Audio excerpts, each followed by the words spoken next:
Hallelujah. ನಮ್ಮ ಕರ್ತನಾದ ಯೇಸು ಕ್ರಿಸ್ತನ ನಾಮದಲ್ಲಿ ನಿಮ್ಮೆಲ್ಲರಿಗೂ ಶುಭಗಳು. Good morning. ಎಚ್ಚರಗೊಂಡಿದ್ದೀರಾ? ದೇವರ ವಾಕ್ಯ ಕೇಳುವುದಕ್ಕಾಗಿ ಸಿದ್ಧರಾಗಿದ್ದೀರಾ? ಹೇಗಿದ್ದೀರಿ ಪ್ರಿಯರೇ? ಚೆನ್ನಾಗಿದ್ದೀರಾ? ಬನ್ನಿ ಹಾಗಾದರೆ ಚಿಕ್ಕ ಪ್ರಾರ್ಥನೆಯೊಂದಿಗೆ ಈ ದಿನದ ವಾಕ್ಯ ಧ್ಯಾನವನ್ನು ಪ್ರಾರಂಭಿಸೋಣ. ಪರಿಶುದ್ಧ ದೇವರೇ, ನಿಮಗೆ ವಂದನೆಗಳು. ಮತ್ತೊಂದು ಸಾರಿ ನೀವು ಮಾತಾಡುತ್ತೀರಿ ಎಂದು ಕಾದುಕೊಂಡಿರುವಾಗ ನಮ್ಮೊಂದಿಗೆ ಮಾತಾಡಿರೆಂದು ಕ್ರಿಸ್ತನ ನಾಮದಲ್ಲಿ ಬೇಡುತ್ತೇನೆ ತಂದೆಯೇ, ಆಮೇನ್. ದೇವರಿಗೆ ಸ್ತೋತ್ರ. ನೀವೆಲ್ಲರೂ ಹೇಗಿದ್ದೀರಿ ಪ್ರಿಯರೇ? ಚೆನ್ನಾಗಿದ್ದೇವೆ ಎಂದು ಹೇಳ್ತಾ ಇದ್ದೀರಾ? ಚೆನ್ನಾಗಿಲ್ಲ ಎಂದು ಹೇಳ್ತಾ ಇದ್ದೀರಾ? ಇಲ್ಲವೇ ಏನು ಹೇಳನ್ನುತ್ತೀರಿ ಅನ್ನುತ್ತಾ ಇದ್ದೀರಾ? ಇನ್ನು ಕೆಲವರಾದರೆ ನಾವು ಹೇಗಿದ್ರೆ ಬ್ರದರ್ ನಿಮಗೇನು, ಹೇಗಿದ್ರೆ ಮಾತ್ರ ಏನು ಮಾಡ್ಲಿಕ್ಕಾಗತ್ತೆ ಎಂದು ಹೀಗೆ ಬಹಳಷ್ಟು ಜನ ಈ ದಿನ ತಮ್ಮ ಜೀವಿತದಲ್ಲಿ ಬೇಸತ್ತು ಹೋಗ್ತಿದ್ದಾರೆ. ಚೆನ್ನಾಗಿ ಇರಲಾರದೇ ಇರುವುದಕ್ಕಾಗಿ ರೂಢಿ ಮಾಡಿಕೊಳ್ತಿದ್ದಾರೆ. ಅದು ಇನ್ನು ಸರ್ವಸಾಧಾರಣ ಆಗಿಬಿಟ್ಟು ಇನ್ನು ನನ್ನ ಗತಿ ಇಷ್ಟೇ, ನನ್ನ ಸ್ಥಿತಿ ಇಷ್ಟೇ, ಇನ್ನೂ ಕೆಲವರಾದರೂ ಇದು ನನ್ನ ಹಣೆ ಬರಹ ಎನ್ನುವಂತೆ ನಮ್ಮಲ್ಲಿ ಬಹಳಷ್ಟು ಜನರಿಗೆ ಅವರು ಬೇಡಿಕೊಂಡದ್ದು ಅವರಿಗೆ ದೊರಕದೇ ಇರುವಾಗ, ತಾವು ಅಂದುಕೊಂಡಿರೋದನ್ನು ಸಾಧಿಸಲಾರದೇ ಇರುವಾಗ, ತಾವು ಕಾದು ಎದುರು ನೋಡಿದ್ದನ್ನು ಹೊಂದದೇ ಇರುವಾಗ ಒಂಥರ ನಿರುತ್ಸಾಹರಾಗಿ ಬಿಡ್ತಾರೆ, ಬಿಟ್ಟು ಬಿಡ್ತಾರೆ. ಬಟ್ ದೇವರ ವಾಕ್ಯದಲ್ಲಿ ನಾವು ಗಮನಿಸುವುದಾದರೆ ಆತನ ಆಶೀರ್ವಾದಗಳಿಗೋಸ್ಕರ ಸಹನೆಯಿಂದ ನಾವು ಕಾದುಕೊಂಡಿರಬೇಕು. ಆತನ ಉತ್ತರಕ್ಕೋಸ್ಕರ ಕಾದಿರಬೇಕು. ಸಹನೆ ಸ್ವಲ್ಪವೂ ಕಾಣಿಸುತ್ತಾ ಇಲ್ಲ ಈ ದಿನ.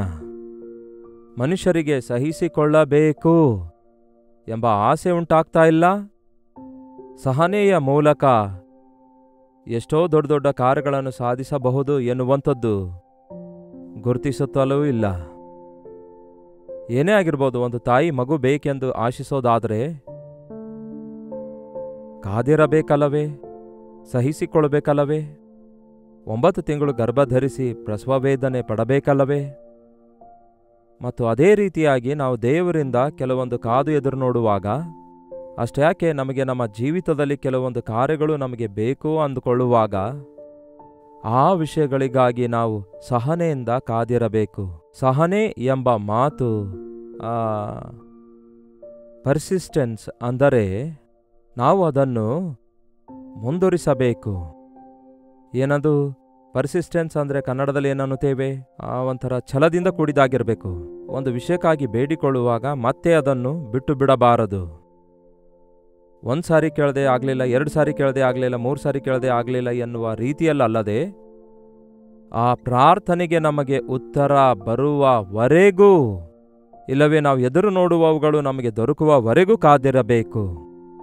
ಸಾಧಾರಣವಾಗಿ ನೋಡಿ ಪ್ರಿಯರೇ, ಈ ದಿನ ಗಂಡ ಹೆಂಡತಿಯರ ಮಧ್ಯ ಸಣ್ಣ ಸಣ್ಣ ಮಾತಿಗೆ ಒಂದಲ್ಲ ಒಂದು ಸಮಸ್ಯೆ ಉದ್ಭವಿಸುತ್ತಲೇ ಇರುತ್ತೆ.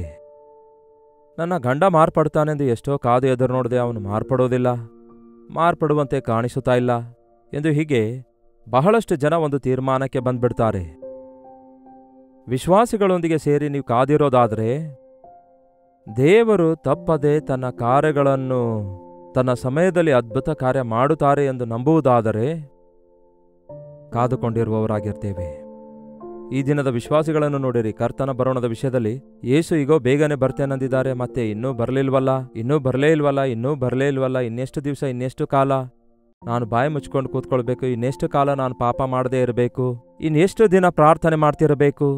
ಒಂಥರ ಕೆಲವರಿಗೆ ಭಕ್ತಿ ಏನೋ ಒಂಥರ ನಿಷ್ಠತೆ ಪಾಲಿಸಿದಂತೆ ಬಹು ಭಾರದ ರೂಪದಲ್ಲೇ ಇರುತ್ತೆ. ಕೆಲವೊಂದು ಜನರಿಗೆ ಸುಳ್ಳಾಡಲಾರದೆ ಎಷ್ಟು ಕಾಲ ಇರಬೇಕು, ಬೈದವರಿಗೆ ತಿರುಗಿ ಬೈಲಾರದೆ ಎಷ್ಟು ದಿನ ಇರಬೇಕು, ಇನ್ನು ಸಹಿಸಿಕೊಳ್ಳುತ್ತಾ ನಾನು ಎಷ್ಟು ಕಾಲ ಹೀಗೆ ಇರಬೇಕು, ಇನ್ನೆಷ್ಟು ಕಾಲ ಹೀಗೆ ಎಷ್ಟು ಕಾಲ ಹೀಗೆ ಅನ್ನುತ್ತಾರಲ್ಲವೇ? ನಮಗೆ ಉತ್ತರ ಬರುವವರೆಗೂ ಹಾಗೇ ಇರಬೇಕು. ಕಡೆಯ ತನಕ ಸಹಿಸಿಕೊಳ್ಳುವವನೇ ರಕ್ಷಿಸಲ್ಪಡುತ್ತಾನೆ ಎಂದು ಬೈಬಲ್ ಹೇಳ್ತದಲ್ಲವೇ? ಏನಂತೆ? ಕಡೆಯ ತನಕ ಸಹಿಸಿಕೊಳ್ಳುವವನು ರಕ್ಷಿಸಲ್ಪಡುತ್ತಾನೆ. ಸಹನ, ತಾಳ್ಮೆ ಎನ್ನುವಂಥವುಗಳು ನಮ್ಮನ್ನು ಕರ್ತನ ಸನ್ನಿಧಿಯಲ್ಲಿ, ಕರ್ತನ ವಾಕ್ಯದ ಧ್ಯಾನದಲ್ಲಿ ನಾವು ಸಂಪಾದಿಸಿಕೊಳ್ತೇವೆ. ನಾವು ಯೇಸು ಕ್ರಿಸ್ತನನ್ನು ಸಂಪಾದಿಸುವುದರ ಮೂಲಕ, ಆತನ ಮಾದರಿಯನ್ನು ಗಮನಿಸುವುದರ ಮೂಲಕ ಆತನ ಸಹನೆ ಅಂದರೆ ಏನೆಂದು ತಿಳಿದುಕೊಳ್ಳುತ್ತೇವೆ. ಎಷ್ಟು ತಾಳಿಕೊಂಡಿದ್ದಾರೆ ನೋಡಿರಿ. ನಮಗೋಸ್ಕರ ನಮ್ಮ ಯೇಸು ಎಷ್ಟು ನಿಂದೆ, ಎಷ್ಟು ಅವಮಾನಗಳು, ಎಷ್ಟು ಶಿಕ್ಷೆ, ಎಷ್ಟೋ ಭಯಂಕರವಾದಂತಹ ವೇದನೆಯನ್ನು ಸಹಿಸಿಕೊಂಡಿದ್ರು. ಹಾಗೆ ಸಹಿಸಿಕೊಂಡಿರೋದು ಎದಕ್ಕಾಗಿ ಅಂದರೆ ಅದರ ಮೂಲಕ ನಮಗೆ ರಕ್ಷಣೆ ಉಂಟು ಮಾಡುವುದಕ್ಕಾಗಿ. ಗಂಡ ಹೆಂಡತಿ ಅಂದ ಕೂಡಲೇ ಒಬ್ಬರನ್ನೊಬ್ಬರು ಸಹಿಸಿಕೊಳ್ಳದೆ, ಒಬ್ಬರನ್ನೊಬ್ಬರು ತಾಳಿಕೊಳ್ಳದೆ ಸಮಾಧಾನದಿಂದ ಹೇಗಿರಲಿಕ್ಕಾಗುತ್ತೆ? ಮಕ್ಕಳು ಕಾಡಿಸುತ್ತಾರೆ, ಮಕ್ಕಳು ಪೀಡಿಸುತ್ತಾರೆ. ಯೌವನ ಪ್ರಾಯಕ್ಕೆ ಬಂದಂತಹ ಮಕ್ಕಳು ನಿಮಗೆ ಬಹಳ ಕಾಡಿಸ್ತಾರೆ ಈ ದಿನಗಳಲ್ಲಿ. ಹಾಗಂತ ತಕ್ಷಣವೇ ನಾವು ನಮ್ಮ ಮಕ್ಕಳನ್ನು ಕಂಡಮ್ ಮಾಡಿಬಿಟ್ರೆ, ಸತ್ರೆ ಸಾಯಿ, ಹೋದ್ರೆ ಹೋಗು, ನಿನ್ ದಾರಿ ನೀನು ನೋಡ್ಕೋ ಎನ್ನುವಂತೆ ಕಠಿಣವಾಗಿ ಮಾತಾಡುವಂತಹ ತಂದೆ ತಾಯಿಗಳ ನಿಮಿತ್ತ ಈ ದಿನ ಅನೇಕ ಮಂದಿ ಯೌವನಸ್ಥರು ಈ ದಿನ ಮತ್ತಷ್ಟು ಭ್ರಷ್ಟರಾಗುತ್ತಿದ್ದಾರೆ. ಅವರು ಬೀದಿಗಿಳಿದವರಾಗಿ ತಮ್ಮ ಇಷ್ಟಾನುಸಾರವಾಗಿ ಪ್ರವರ್ತಿಸುತ್ತಾ ಈ ದಿನಗಳಲ್ಲಿರುವ ನೆಕ್ಸ್ಲೈಟ್ಸ್ಗಳನ್ನು, ರ್ಯಾಡಿಕಲ್ಸ್ಗಳನ್ನು ಇವರನ್ನು ನಾವು ಪರಿಶೀಲಿಸಿ ನೋಡುವುದಾದರೆ ಅವರ ಜೀವಿತದಲ್ಲಿ ಬಹಳ ಕಹಿ ಅನುಭವ ಹೊಂದಿ, ಬಹಳ ಅವರು ಹಿಂಸಿಸಲ್ಪಟ್ಟು ಕೀಳು ಭಾವನೆಗೆ ಒಳಗಾಗಿ ಅಂತಹ ಭಯಂಕರವಾದ ಪರಿಸ್ಥಿತಿಯಲ್ಲಿ ತಿರುಗಿ ಬಿದ್ದು ಹಾಳಾದರು ಎಂದು ಹೇಳ್ತೇವಲ್ಲವೇ, ಅಂತಹ ಸ್ಥಾನಕ್ಕೆ ಬಿದ್ದು ಹೋಗುತ್ತಿದ್ದಾರೆ. ನಾವು ತಾಳ್ಮೆಯಿಂದಿರುವುದಾದರೆ ತಾಳ್ಮೆ ದ್ರೋಹ ಕಾರ್ಯ ನಡೆಸಲಾರದಂತೆ ನಮ್ಮನ್ನು ಕಾಪಾಡ್ತದೆ. ಸಹನೆ, ತಾಳ್ಮೆ, ಛಲ, ಕಾದುಕೊಂಡಿರುವಿಕೆ, ಇಂತಹ ಲಕ್ಷಣಗಳೆಲ್ಲ ವಿಶ್ವಾಸಿಗಳಾದ ನಮಗೆ ಎಷ್ಟೋ ಅವಶ್ಯಕವಾಗಿವೆ ಎಂದು ಪರಿಶುದ್ಧ ಸತ್ಯವೇದದಲ್ಲಿ ನಾವು ನೋಡುತ್ತೇವೆ. ಯೋಬನ ಸಹನೆಯ ಕುರಿತು ನಿಮಗೆ ಗೊತ್ತಿದೆಯಲ್ಲವೇ? ಒಂದು ಸಾರಿ ಯಾಕೋಬನು ಬರೆದ ಪತ್ರಿಕೆಗೆ ಹೋಗೋಣ ಬನ್ನಿ. 5ನೇ ಅಧ್ಯಾಯ ಯಾಕೋಬನ ಪತ್ರಿಕೆ, 5ನೇ ಅಧ್ಯಾಯ.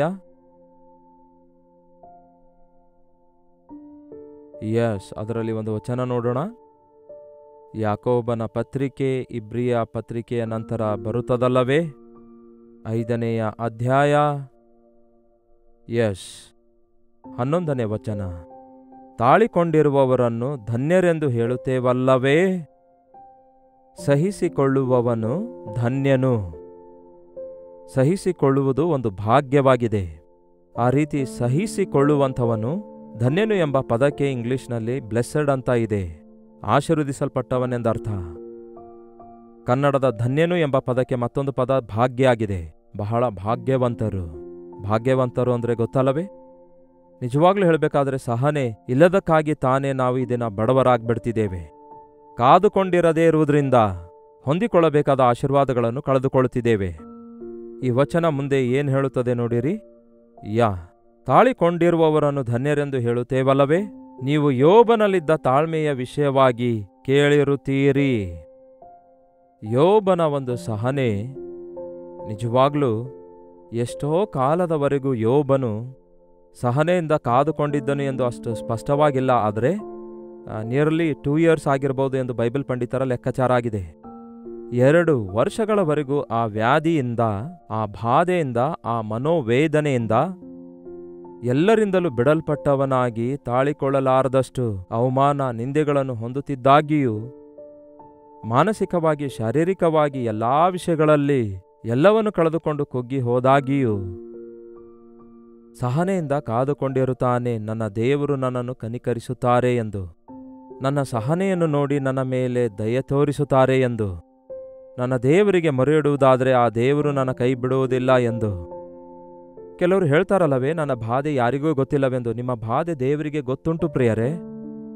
ನೀವು ಬಾಧೆಯಲ್ಲಿ ಹೇಗೆ ರಿಯಾಕ್ಟ್ ಆಗ್ತಾ ಇದ್ದೀರಿ ಎಂದು ನಾನು ಯಾವಾಗಲೂ ಹೇಳ್ತಾ ಇರ್ತೇನೆ. When you are going through difficult circumstances, you will either become better or bitter. ಕಷ್ಟಕರವಾದ ಕ್ಲಿಷ್ಟಕರವಾದ ಪರಿಸ್ಥಿತಿಯನ್ನು ನಾವು ಹಾದು ಹೋಗುತ್ತಿರುವಾಗ ಉತ್ತಮರಾಗಿ ಆದರೂ ನಾವು ಮಾರ್ಪಡ್ತೇವೆ, ಇಲ್ಲವೇ ಕಹಿ ಅನುಭವದ ನಿಮಿತ್ತ ವಿರಕ್ತಿಯನ್ನು ಹೊಂದಿದವರಾಗಿ ಆದರೂ ಮಾರ್ಪಡ್ತೇವೆ. ನಾವು ಕಷ್ಟಕರವಾದ ಪರಿಸ್ಥಿತಿಯನ್ನು ಹಾದು ಹೋಗುತ್ತಿರುವಾಗ ತಾಳ್ಮೆಯಿಂದ ಕಾದಿರೋದಾದರೆ, ಯೋಬನ ಸಹನೆಯನ್ನು, ನಮ್ಮ ಕರ್ತನಾದ ಯೇಸುವಿನ ತಾಳ್ಮೆಯನ್ನು ಹೊಂದಿಕೊಂಡು ನಿಮ್ಮ ಕಷ್ಟಗಳನ್ನೆಲ್ಲ ಕರ್ತನಿಗೆ ಹಂಚಿಕೊಂಡು ಮೊರೆಯಿಡೋದಾದರೆ ಆತನು ಅದ್ಭುತ ಕಾರ್ಯ ಮಾಡುತ್ತಾನೆ. ಕೇಳ್ತಾ ಇದ್ದೀರಾ? ನಿಮಗೇನಾದರೂ ಕೆಲವೊಂದು ವಿಷಯಗಳಲ್ಲಿ ಉತ್ತರ ದೊರಕದೇ ಇರುವುದರಿಂದ ಕೇಳಿ ಕೇಳಿ ಕೊನೆಗೆ ಬೇಸರಗೊಂಡಿದ್ದೀರಾ? ಪ್ರಾರ್ಥನೆ ಮಾಡಿ ಮಾಡಿ ಇನ್ನು ಲಾಭವೇ ಇಲ್ಲ ಅಂದುಕೊಂಡು ಪ್ರಾರ್ಥಿಸುವುದನ್ನು ಬಿಟ್ಟಿದ್ದೀರಾ? ಏನು ಲಾಭ, ದೇವರಿಗೆ ಬೇಡಿಕೊಂಡ್ರೂ ಕೂಡ ನನಗೇನು ದೊರಕಲಿಲ್ವಲ್ಲ ಎಂದು ಹೀಗೆ ನೀವು ವಿರಕ್ತಿಗೆ ಒಳಗಾಗಿದ್ದೀರಾ? ಹಾಗಾದರೆ ಕರ್ತನು ನಿಮಗೆ ಈ ದಿನ ಮಾತಾಡ್ತಿದ್ದಾರೆ. ನೀವು ಎಷ್ಟೋ ಪ್ರಯತ್ನ ಮಾಡಿ ವಿಫಲರಾಗಿರಬಹುದು. ಮತ್ತೊಂದು ಪ್ರಯತ್ನ ಮಾಡಿರಿ, ಸಫಲವಾಗುವಂತೆ ದೇವರು ಆಶೀರ್ವದಿಸ್ತಾರೆ. ನಿಮಗೆ ದೇವರು ಉತ್ತರ ಕೊಡುವವರೆಗೂ ಕಾದುಕೊಂಡಿರಿ. ಸಹನೆ ಉಳ್ಳವರಾಗಿರುವಂಥದ್ದು ಈ ಅಂತ್ಯಕಾಲದಲ್ಲಿ ನಮಗೆ ಬಹಳ ಅವಶ್ಯಕವಾಗಿದೆ. ಯೇಸು ಕ್ರಿಸ್ತನ ಬರೋಣಕ್ಕಾಗಿ ತಾಳ್ಮೆಯಿಂದ ಎದುರು ನೋಡಬೇಕು. ಮಾತು ಕೊಟ್ಟಾತನು ನಂಬಿಗಸ್ತನಾಗಿದ್ದಾನೆ. ಖಚಿತವಾಗಿಯೂ ಕರ್ತನಾದ ಯೇಸು ತಿರುಗಿ ಬರಲಿಕ್ಕಿದ್ದಾರೆ. ಮತ್ತೆ ಯಾಕೆ ಆತನು ತಡ ಮಾಡ್ತಿದ್ದಾನೆ ಅಂತೀರಾ? ನಿಮ್ಮ ನಿಮಿತ್ತವೇ ಆತನು ತಡ ಮಾಡುತ್ತಿದ್ದಾನೆ. ನಿಮ್ಮಲ್ಲಿ ಅನೇಕರು ಇನ್ನೂ ಸಿದ್ಧಗೊಂಡಿಲ್ಲ. ನಿಮ್ಮ ಕುಟುಂಬದಲ್ಲಿ ಇನ್ನೂ ಎಷ್ಟೋ ಜನ ರಕ್ಷಣೆ ಹೊಂದಿಲ್ಲ. ಯೇಸು ಈ ಕ್ಷಣವೇ ಬರೋದಾದರೆ ಸೈತಾನನನ್ನು ಅನುಸರಿಸುವಂಥವರು ಎಷ್ಟೋ ಜನ ಇದ್ದಾರೆ. ಅವರೆಲ್ಲರನ್ನೂ ಅಗ್ನಿಗಂಧಕಗಳು ಉರಿಯುವ ಕೆರೆಯೊಳಗಡೆ ನೀತಿವಂತ ನ್ಯಾಯಾಧೀಶನಾದ ದೇವರು ಸೈತಾನನನ್ನು ಅವನ ಅನುಯಾಯಿಗಳನ್ನು ಅದರೊಳಗೆ ತಳ್ಳಿ ಹಾಕಿ ದಂಡಿಸಿ ಶಿಕ್ಷಿಸಬೇಕಲ್ಲವೇ? ಅದಕ್ಕೆ ಯಾರೊಬ್ಬರೂ ನಶಿಸಬಾರದು ಎಂಬ ಆಸೆಯಿಂದ ಆತನು ಮಾಡಿರುವ ಶಿಲುಬೆಯ ಯಜ್ಞದಲ್ಲಿ ಪಾಪ ಕ್ಷಮಾಪಣೆ ಕುರಿತಾಗಿ ನಮ್ಮನ್ನು ಕಾದುಕೊಂಡಿರುವ ಹಾಗೆ ಮಾಡಿದ್ದಾರೆ. ಹಾಗಾಗಿ ತಾಳ್ಮೆಯಿಂದ ಎದುರು ನೋಡೋಣ. ಮತ್ತಾಯನ ಸುವಾರ್ತೆ 24ನೇ ಅಧ್ಯಾಯದಲ್ಲಿ ನೋಡುವುದಾದರೆ, ಮತ್ತಾಯನ ಸುವಾರ್ತೆ 24ನೇಯ ಅಧ್ಯಾಯ. ನಿಮ್ಮ ಹತ್ರ ಅಷ್ಟಕ್ಕೂ ಬೈಬಲ್ ಇದೆಯಾ? ಬೈಬಲ್ ತೆರೆಯುತ್ತಾ ಇದ್ದೀರಾ? ಬೈಬಲ್ ನೋಡ್ತಿದ್ದೀರಾ? ದಿನಾಲು ಬೈಬಲ್ ಓದುತ್ತಾ ಇದ್ದೀರಾ? ತಪ್ಪದೇ ಓದಿರಿ. ಮತ್ತಾಯನ ಸುವಾರ್ತೆ 24ನೇ ಅಧ್ಯಾಯ 13ನೇ ವಚನ. ಕಡೆಯವರೆಗೂ ಯಾವನು ತಾಳಿಕೊಳ್ಳುವವನೋ ಅವನೇ ರಕ್ಷಣೆ ಹೊಂದುವನು. ಅಂದರೆ ಅಂತ್ಯದವರೆಗೂ ಸಹಿಸಿಕೊಳ್ಳುವವನು ರಕ್ಷಿಸಲ್ಪಡುವನು. ನಾನಿಷ್ಟು ಕಾಲ ಸಹಿಸಿಕೊಂಡೆ, ಇನ್ನು ಮೇಲೆ ಆಗಲ್ಲ ಎಂದು ನೀವು ಲಾಸ್ಟ್ ಮಿನಿಟಲ್ಲಿ ಕರ್ತನ ಬರೋಣದ ಸಮಯಕ್ಕೆ ನಿಮ್ಮ ನಂಬಿಕೆಯನ್ನು ನೀವು ಕಳ್ಕೊಳ್ಳೋದಾದರೆ ಬಿಡಲ್ಪಡುತ್ತೀರಿ. ಯೇಸು ಒಂದು ಸಾಮ್ಯ ಹೇಳ್ತಾರೆ. 10 ಮಂದಿ ಕನ್ಯೆಯರು ಹೊರಡುತ್ತಾರೆ, ದೀಪಗಳನ್ನು ಹಿಡ್ಕೊಂಡು ಹೊರಡುತ್ತಾರೆ. 10 ಮಂದಿ ಮದಲಿಂಗನನ್ನು ಎದುರುಗೊಳ್ಳಲು ಹೊರಡುತ್ತಾರೆ. ಮದಲಿಂಗನು ಬರಲು ತಡ ಮಾಡಿದ್ದಾನೆಂದು ಯೋಚಿಸಿ ತೂಕಡಿಸಿ ನಿದ್ರಿಸುತ್ತಾರೆ ಹೊರತು ಆ 5 ಮಂದಿ ತಮಗಿರುವ ಲೋಪ ತಿಳಿದುಕೊಳ್ಳಲಿಲ್ಲ. ಬುದ್ಧಿವಂತರಾದ ಕನ್ಯೆಯರು ಎಣ್ಣೆ ತಂದುಕೊಂಡದ್ದರಿಂದ ಸಿದ್ಧಗೊಂಡು ಮದಲಿಂಗನೊಂದಿಗೆ ಮನೆಯೊಳಗೆ ಹೋಗುತ್ತಾರೆ. ಆದರೆ ಬುದ್ಧಿಹೀನ 5 ಮಂದಿ ಕನ್ಯೆಯರ ದೀಪ ಆರಿ ಹೋಗಿದ್ದಕ್ಕೆ ಮತ್ತೆ ಅವರ ಪ್ರಯತ್ನ ಅವರು ಮಾಡ್ತಿರುವಾಗ ಬಾಗಿಲು ಮುಚ್ಚಲಾಯಿತು. ನಂತರ ಬಾಗಿಲು ತಡೆದರೆ ನಿಮ್ಮ ಗುರುತು ನನಗಿಲ್ಲ ಅನ್ನಲಾಯಿತು. ಯಾವ ಕ್ಷಣದಲ್ಲಿ ಯಾವ ಗಳಿಗೆಯಲ್ಲಿ ಯೇಸು ಬರುತ್ತಾರೆಂದು ಗೊತ್ತಿಲ್ಲದೇ ಇರೋದರಿಂದ ನೀವು ಎಚ್ಚರವಾಗಿರಿ, ನೀವು ಸಿದ್ಧರಾಗಿರಿ, ನೀವು ತಾಳ್ಮೆಯಿಂದ ಕಾದುಕೊಂಡಿರಿ. ನಿಮ್ಮ ಶ್ರಮೆಗಳಿಗೆಲ್ಲ ಒಂದು ಮುಕ್ತಾಯವಿದೆ. ಈ ದಿನ ನೀವು ಯಾವುದು ನಿಮಗೆ ಬಾಧೆಯಾಗಿದೆ ಅಂದುಕೊಳ್ತಾ ಇದ್ದೀರೋ, ನಿಮ್ಮ ಬದುಕೆಲ್ಲ ಅದು ಹಾಗೆಯೇ ಇರುತ್ತೆ ಅಂದುಕೊಳ್ಬೇಡಿ. ನಿಮ್ಮ ಕಣ್ಣೀರನ್ನು ನೋಡಿದಂತಹ ಕರ್ತನು, ನಿಮ್ಮ ಮೊರೆ ಲಾಲಿಸಿದ ಕರ್ತನು ನಿಮ್ಮ ನಂಬಿಕೆಯ ಮೇರೆಗೆ ನಿಮಗೆ ಮೇಲನುಂಟು ಮಾಡಲು ಸಿದ್ಧವಾಗಿದ್ದಾರೆ. ಯಾವ ವಿಷಯದಲ್ಲಿ ನೀವು ತಾಳ್ಮೆಯನ್ನು ಕಳೆದುಕೊಳ್ತಾ ಇದ್ದೀರಿ? ನನಗೆ ಗೊತ್ತಿರೋ ಪ್ರಕಾರ ಬಹಳಷ್ಟು ಜನರ ಕುಟುಂಬಗಳಲ್ಲಿ ಈ ದಿನ ತಾಳ್ಮೆ ಸಹನೆ ಕಾಣಿಸಲಾರದಕ್ಕೆ ಒಬ್ಬರನ್ನೊಬ್ಬರು ಬೈದಾಡಿಕೊಳ್ತಾ ಇದ್ದಾರೆ. ಒಬ್ಬರನ್ನೊಬ್ಬರು ಬೈಕೊಳ್ತಾ, ಜಗಳ ಆಡುತ್ತಾ, ಕೋರ್ಟಿಗೆ ಹೋಗಿ ನಾಚಿಕೆಗೊಳಗಾಗುತ್ತಾ, ವಿಚ್ಛೇದನ ಪಡೆದು ಸಣ್ಣ ಸಣ್ಣ ವಿಷಯಗಳಿಗಾಗಿ ಬೇರ್ಪಡ್ತಿದ್ದಾರೆ. ನೀವು ಸಹಿಸಿಕೊಳ್ಳದೇ ಇರೋದಾದರೆ ಯಾಕೆ ಬೇಕಿತ್ತು ಹೇಳ್ರಿ ನಿಮಗೆ ಈ ಮದುವೆಯಲ್ಲ? ಇನ್ನೊಬ್ಬರನ್ನು ಸಹಿಸುವುದು ನಿಮ್ಮ ಕೈಲಾಗದೇ ಇರೋದಾದರೆ, ಇನ್ನೊಬ್ಬರು ಮಾಡುವ ಕಾರ್ಯಗಳು ನೀವು ಸಹಿಸಿಕೊಳ್ಳದೇ ಇರೋದಾದರೆ, ನಿಮ್ಮಂತೆಯೇ ಅವರೂ ಇರಬೇಕಾದರೆ ಇರಲು ಸಾಧ್ಯವಿಲ್ಲ. ಖಚಿತವಾಗಿಯೂ ವ್ಯತ್ಯಾಸಗಳಿರ್ತವೆ, ಖಚಿತವಾಗಿಯೂ ಭಿನ್ನತೆಗಳಿರುತ್ತವೆ, ಖಚಿತವಾಗಿಯೂ ಅಭಿರುಚಿಗಳು ಬೇರೆ ಇರುತ್ತವೆ. ಒಬ್ಬರನ್ನೊಬ್ಬರು ತಾಳಿಕೊಳ್ಳಬೇಕು, ಒಬ್ಬರನ್ನೊಬ್ಬರು ಸಹಿಸಿಕೊಳ್ಳಬೇಕು, ಒಬ್ಬರ ಭಾರ ಮತ್ತೊಬ್ಬರು ಹೊರಬೇಕು. ಸಹನೆ, ತಾಳ್ಮೆ ಕರ್ತನ ಪಾದ ಸನ್ನಿಧಿಯಲ್ಲಿ ಮಾತ್ರ ನಾವು ಸಂಪಾದಿಸಿಕೊಳ್ಳುತ್ತೇವೆ. ಸಹಿಸಿಕೊಳ್ಳುವವನು ಧನ್ಯನು. ನೀವು ಸಹಿಸಿಕೊಳ್ಳೋದಾದರೆ ಪ್ರಕಟಣೆ ಪುಸ್ತಕದಲ್ಲಿ ಒಂದು ವಾಕ್ಯ ಹೇಳುತ್ತೆ. ಕೊನೆಯದಾಗಿ ಆ ವಾಕ್ಯ ನೋಡೋಣ ಬನ್ನಿ. ಆ ಪ್ರಕಟಣೆ ಪುಸ್ತಕ 2ನೇ ಅಧ್ಯಾಯ ಪ್ರಕಟಣೆಯ ಪುಸ್ತಕ 2ನೇ ಅಧ್ಯಾಯ.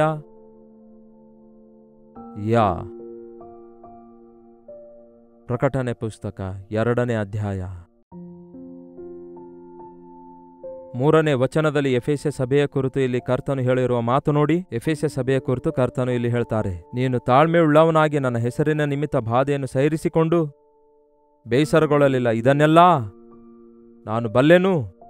ಇದೇ ರೀತಿ ಮತ್ತೆ ಇತರ ಸಭೆಗಳ ಕುರಿತಾಗಿ ಕೂಡ ಕರ್ತನು ಹೇಳ್ತಾರೆ, ನೀನು ಇಷ್ಟೊತ್ತಿನವರೆಗೂ ಸಹನೆಯುಳ್ಳವನಾಗಿದ್ದಿ, ಅಂತ್ಯದವರೆಗೂ ನಂಬಿಗಸ್ತನಾಗಿದ್ದು ತಾಳ್ಮೆಯುಳ್ಳವನಾಗಿರು, ಮರಣ ಹೊಂದುವವರೆಗೂ ನಂಬಿಗಸ್ತನಾಗಿರು, ನಾನು ನಿನಗೆ ಜೀವ ಕಿರೀಟ ಕೊಡುತ್ತೇನೆ ಎಂದು ದೇವರು ಹೇಳ್ತಾರೆ.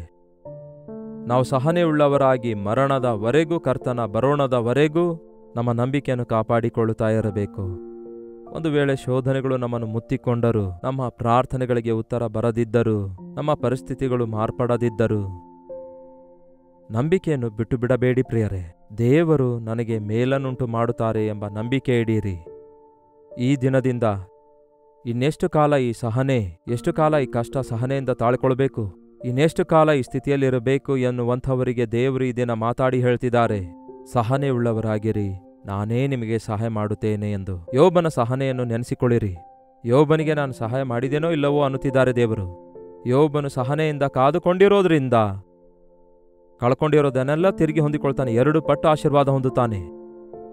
ನೀವು ಯಾವುದನ್ನು ಆಶಿಸುತ್ತಾ ಇದ್ದೀರಿ, ಯಾವುದು ಕಳೆದು ಹೋಗಿರುವುದನ್ನು ತಿರುಗಿ ಹೊಂದಬೇಕೆಂದು ಬಯಸುತ್ತಾ ಇದ್ದೀರಿ, ಅದನ್ನು 2 ಪಟ್ಟು ಕೊಡಲು ದೇವರು ಸಿದ್ಧರಾಗಿದ್ದಾರೆ. ನೀವು ಸಹನೆಯುಳ್ಳವರಾಗಿ ಪ್ರಾರ್ಥಿಸುವುದಾದರೆ ಬನ್ನಿ ಪ್ರಾರ್ಥಿಸೋಣ. ಪರಿಶುದ್ಧ ದೇವರೇ, ಪ್ರೀತಿಯುಳ್ಳ ತಂದೆಯೇ, ಮತ್ತೊಂದು ಸಾರಿ ದೇವರೇ, ಈ ಉದಯ ಕಾಲ ಸಮಯದಲ್ಲಿ ನಿಮ್ಮ ಪಾದದ ಬಳಿಗೆ ಬರುತ್ತೇವೆ.